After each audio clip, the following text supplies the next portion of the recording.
começou na gravidez, né? Eu fui grávida muito nova, com 16 anos, não queria, foi uma coisa muito complicada. Quando eu descobri que eu tava grávida, foi aquele inferno na minha casa. Eu peguei uma raiva da minha barriga, eu odiava a minha barriga, eu não queria aquela barriga de jeito nenhum. Tanto que minha gravidez toda, meu filho foi chamado de catarrento.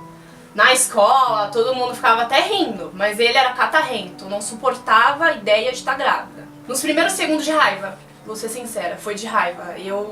Quando ele nasceu assim, eu já comecei a xingar na hora que eu tava sentindo as dores. Na hora que o médico jogou ele em cima de mim, o único sentimento que veio na minha cabeça foi de raiva. Chamava ele de catarrento, falava que ia jogar ele no lixo, que se ele chorasse ia jogar ele na privada e ia dar descarga, que eu ia dar ele. Eu pensei em dar ele pra adoção. Realmente eu não queria. Aquilo ali era como se fosse uma coisa que não me pertencia. Hoje a gente não se dá bem, a gente se separou faz um tempo. Ele no canto dele, eu no meu, me ajudou bastante quando eu tava com depressão. Não senti nada. Eu olhava pra ele e eu não sentia nada. No hospital eu tive um pesadelo, na verdade, que eu olhava pra ele, ele era um bicho. E eu lembro que eu acordei assim, eu olhei pra ele gritava querendo vir pro meu colo, e eu tinha medo dele, eu não queria pegar ele. Só peguei porque a enfermeira me obrigou. No ambiente familiar, é importante que a família incentive essa mãe a ter um contato mais próximo do filho. O que seria isso? Conforme for detectada a questão da depressão pós-parto, comumente a mãe ela se recusa a ter os cuidados básicos com o filho, ela não tem muita proatividade para realizar os cuidados básicos de higiene com essa criança e perde-se esse contato mãe-bebê, que é muito importante para o desenvolvimento psicomotor dessa criança, para que essa criança ela consiga ter essa resposta de amor e esse contato com a mãe. Então a amamentação seria um dos caminhos primordiais para que essa mãe não perdesse totalmente esse contato com o filho e para que essa criança também não seja muito prejudicada com essa situação que a mãe possa se encontrar. Tanto a mãe quanto o pai. Então, assim, o contato mãe e filho, o contato pai e filho é muito importante para esse desenvolvimento da criança. Então, o ambiente familiar, ele pode ir colaborando para que esse desenvolvimento e esse contato ele aconteça de uma maneira mais natural possível, para que essa criança tenha um desenvolvimento na sua complexidade geral de uma maneira adequada. Minha mãe sempre falou pra mim que se um dia eu engravidasse eu ia ter que me virar sozinha. Então, de certa forma, apoio assim eu não tive. Eu tive por parte da mãe do pai dele, né? Que ela me ajudou bastante, assim que eu ganhei ele. Mas a minha mãe, a minha família mesmo em si, nunca me ajudaram com ele. Uma médica me passou remédio. Na verdade, primeiro ela falou que eu ia ter que tentar me controlar, tentar pensar mais positivo, porque senão eu ia ter que tomar antidepressivo. Mas até então eu não cheguei a tomar, eu só tomei o remédio mesmo para os sintomas físicos que eu tava sentindo. Por causa da depressão que eu tive pós-parto, eu agora tenho a famosa TAG, que é o transtorno de ansiedade generalizado. Quando as crises vêm, eu não consigo sair de casa, eu quero ficar na cama, me dá vontade de chorar, só consigo pensar negativo, que uma coisa ruim vai acontecer a qualquer momento, que eu posso morrer, que o meu filho pode morrer, que as pessoas que estão ao meu redor elas não gostam de mim. Falta de ar, taquicardia, desespero, angústia. É como se você tivesse uma montanha russa, sabe? Ela nunca parasse. E aí quando as crises vêm, são horríveis. Horríveis, eu não tenho paciência, eu fico irritada, tudo me irrita, vontade de chorar, pensamentos até suicidas. Vontade de morrer, de sumir. Vontade de pôr um ponto final naquilo que me machuca. Quando eu tava grávida, muitas vezes eu cheguei a subir em cima do viaduto pra me jogar. E não tive coragem. Nossa, a primeira vez foi o mais difícil. Eu lembro que ele chorava assim de madrugada. E eu chorava junto com ele, porque eu perguntava pra Deus, por quê? Por que comigo? Por que que eu tava naquela situação, com aquela coisinha que chorava, gritava? Eu cheguei até uma vez jogar ele no berço.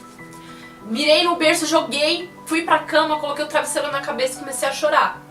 Pedindo pra Deus me tirar dali, sabe? Acabar com aquilo. Ou levar ele ou me levar. Porque eu não queria aquilo pra mim. Sim, alguns estudos eles já apresentam essa questão do contato mãe e filho e a sua importância e os prejuízos que isso pode causar na criança no decorrer do seu desenvolvimento. Em relação ao pai, estudos comprovam que tem aquela questão do dito popular, né, tal pai, tal filho, que a criança ela vai se espelhar nos comportamentos do pai, nas atitudes do pai, e isso vai servir como exemplo de conduta para essa criança. Então o pai também que é acometido com a depressão pós-parto, como já dissemos anteriormente, ele pode apresentar alguns comportamentos inadequados, como apatia, agressividade, e isso pode servir de exemplo para essa criança, que ela pode sim, no futuro, apresentar alguns comprometimentos em relação ao seu comportamento social.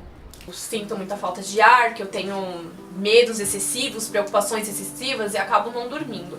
Quanto ao meu filho, eu não tenho mais. Não penso mais que ele é o fim, que ele foi o fim. Mas até ele estar com uns 3 anos, eu olhava pra ele e eu ainda tinha essa sensação de que ele tinha acabado com a minha vida. Não é frescura, é um sentimento que é maior do que a gente, sabe? Não tem como controlar. Não tem como controlar. Hoje em dia, meu filho, ele é vida. Se até hoje eu ainda acho que eu tô aqui, eu tô lutando, mesmo quando as crises vêm, me dá vontade de jogar tudo pra cima é por causa dele. Às vezes eu sinto que eu não sou uma boa mãe. Tô querendo voltar a passar no psicólogo porque as crises estão aumentando ao ponto de eu pensar em suicídio diariamente. Olha, a minha família, ela sempre me criticou muito. Porque muitos deles acham que é frescura, sabe? Meu irmão sempre falava, você é fraca, isso pra mim é coisa de gente fraca. Minha mãe já não. Minha mãe sempre falava, você tem que procurar um psicólogo, eu vou te levar um psicólogo. Porque como eu falei, a ponto de eu não sair de casa, eu tinha vergonha de mim. Eu não queria sair de casa. Tinha vergonha. Meu filho, ele bebezinho, nossa, ele com 6 meses, 6 meses, 7 meses, ele apanhava de madrugada, eu jogava ele pro lado. Final de semana, eu largava ele pra casa do pai dele, eu não queria ver a cara dele. Ele ficava do meu lado, mas pra ele também é frescura. Não só pensei, como eu tentei tirar ele 3 vezes. Eu fiz chá, aquele famosinho chá de maconha, né? E eu tomei e não... O único sintoma que eu senti foi que eu acho que eu fiquei meio loucona e me deu muita falta de ar e eu comecei a passar mal, mas cólica em si eu não senti nada. Aí como eu vi que eu não tinha conseguido tirar ele, eu fui numa mulher pra tirar, numa aborteira. Aí chegou lá, ela colocou um remédio, só que ainda assim eu não consegui perder ele. E aí eu fui de novo. Coloquei o remédio de novo e não consegui perder ele. Tentei tirar ele 3 vezes. Sinceramente, eu não sentia nada, eu não tinha uma sensação assim, sabe? De que, eu vou ser mãe, eu meu filho. A única sensação era, meu fim tá chegando. Meu fim tá chegando. A cada contração eu xingava ele. Eu lembro que eu xinguei tanto que a enfermeira falou, mãezinha, não xinga, ele não tem culpa. Eu falei, ele tem culpa sim, ele tá acabando com a minha vida. Eu não quero. Eu lembro que quando eu já tava perto dele nascer, eu falando que eu não queria, aí ela catou e falou assim, mãezinha, ele tá sofrendo também. Eu falei, ele não tá sofrendo nada, quando ele nascer, tira ele de perto de mim, eu não quero olhar pra cara dele. Eu não quero olhar pra cara dele. Eu queria, as dores estavam fortes, né, e eu queria tirar o acesso e pular, sair correndo. Queria acabar com aquele sofrimento de alguma forma. Tanto que na hora do bebê nascer, o médico falou pra mim não colocar força que eu ia matar o bebê, mas naquele momento eu não queria saber. Eu não tava nem aí pra aquilo que tava saindo dentro de mim, porque pra mim aquilo não era meu filho. Aquilo era um intrometido, aquilo era um enxerido, porque eu não tinha pedido ele.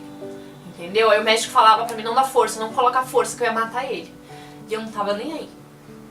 Quanto mais a contração vinha, mais força eu colocava. Tanto que na hora que o bebê encaixou a cabeça, o médico não tava nem na sala. O bebê podia, se eu tivesse colocado mais força, o bebê podia ter nascido e caído no chão. Porque eu tava sozinha na sala, a mesa já tava pronta, já com as pernas abertas, o bebê podia ter caído no chão. Todas as vezes que eu tenho umas crises, que elas vêm e eu fico agoniada e eu penso em fazer uma besteira, o meu filho hoje, ele é a única razão de eu não fazer a besteira, sabe? Já pensei muitas vezes, já quis muitas vezes, sabe? Colocar um fim nesse sofrimento que ficou dentro de mim. Porque ainda assim, como herança da depressão, eu ainda sinto que, de certa forma, ele me atrasou. Eu tinha muitos sonhos, eu queria fazer medicina, eu queria estudar, eu queria depois... Eu nunca quis ter filho na minha vida. Sempre falei que quando eu tivesse uma certa idade eu ia operar pra não ter filho. Eu não queria ser mãe de jeito nenhum. porque criança dá muito trabalho, nunca quis saber de ser mãe. Ter família, eu nem pensava nisso, pra falar a verdade. Meu negócio era querer estudar, querer me formar, não queria ter família. Meu pai, esses dias, ele chegou até a falar uma coisa assim que machucou, assim, falando que meu filho tinha sangue sujo, por ser filho de quem era. E minha mãe sempre me culpou, e me culpa até hoje, de certa forma, né? Porque ela separou do meu pai já por causa disso, porque quando eu engravidei foi aquela confusão toda, meu pai queria me colocar pra fora de casa, e aí a minha mãe entrou na frente e não deixou. Ela não deixou ele me colocar pra fora de casa, mas cada dia dentro daquela casa era um inferno, porque a cada momento eles faziam questão de lembrar que eu tinha acabado com a minha vida, que eu não ia ser nada, que o meu filho ia me dar muito trabalho. Minha mãe muitas vezes falou pra eu dar meu filho pros pais dele, pros avós deles, porque eu não tinha paciência, ela queria que eu desse ele pro pai dele criar. Eu não podia ficar com o bebê porque eu não tinha paciência com o bebê, né? Você não é uma mãe boa, você é uma mãe ruim. Cansava de falar pras pessoas. Eu lembro até de uma vez que eu tive uma crise, que o meu filho, acho que não tinha nem um ano, que eu me debatia no chão, sabe? Me debatia, batia a cabeça no chão, batia os braços, porque eu queria acabar com aquilo, sabe? Eu queria que aquele sofrimento que eu tava sentindo naquela hora acabasse, ninguém entendia e falavam que eu era louca. Você é louca, você quer chamar atenção. Eu não queria chamar atenção. Eu queria só acabar com aquilo. Não aguentava mais ela me falando na minha cabeça que eu tinha acabado com a minha vida. Eu não aguentava mais todo mundo me olhando torto, que eu tinha sido a menina que tinha tomado o caminho errado. Minhas tia, minhas primas. Eu era a filha, a ovelha negra da família, a filha que catou e engravidou aos 16 anos. Aqui não vai ter futuro, aqui vai ser sempre aquilo, sabe?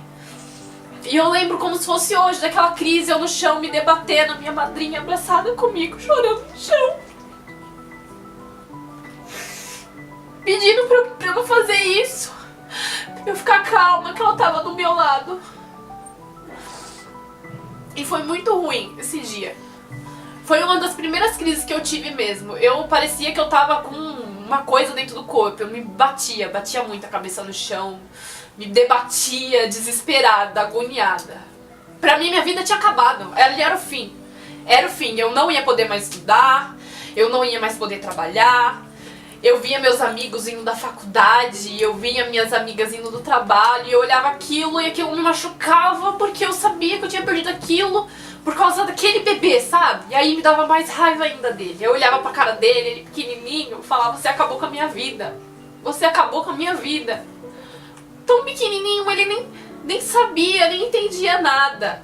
Coitado. E eu falava pra ele: você acabou com a minha vida. Por mais que eu sinta, eu acredito que eu tô no fundo do poço, eu sempre vou conseguir me levantar. Sempre. E o meu filho, ele não veio pra acabar com a minha vida, ele não veio pra destruir a minha vida, ele veio pra ser a minha esperança, pra me dar força, pra seguir em frente, porque hoje é isso que ele representa pra mim. Ele representa força. Se até hoje, toda vez que eu caio, toda vez que a vida me dá rasteira, eu continuo firme e forte por causa dele. Quando falarem que você é louco, você não é louco. Você não é louco. Essa doença, ela existe. Ela faz um mal enorme. Não fica com isso dentro de você. Não fica. Vá no médico, procura um médico pra passar. Não liga, porque os seus familiares vão dizer que você é fraco, que você tá querendo chamar atenção. Só você sabe o que você tá sentindo. Ninguém mais.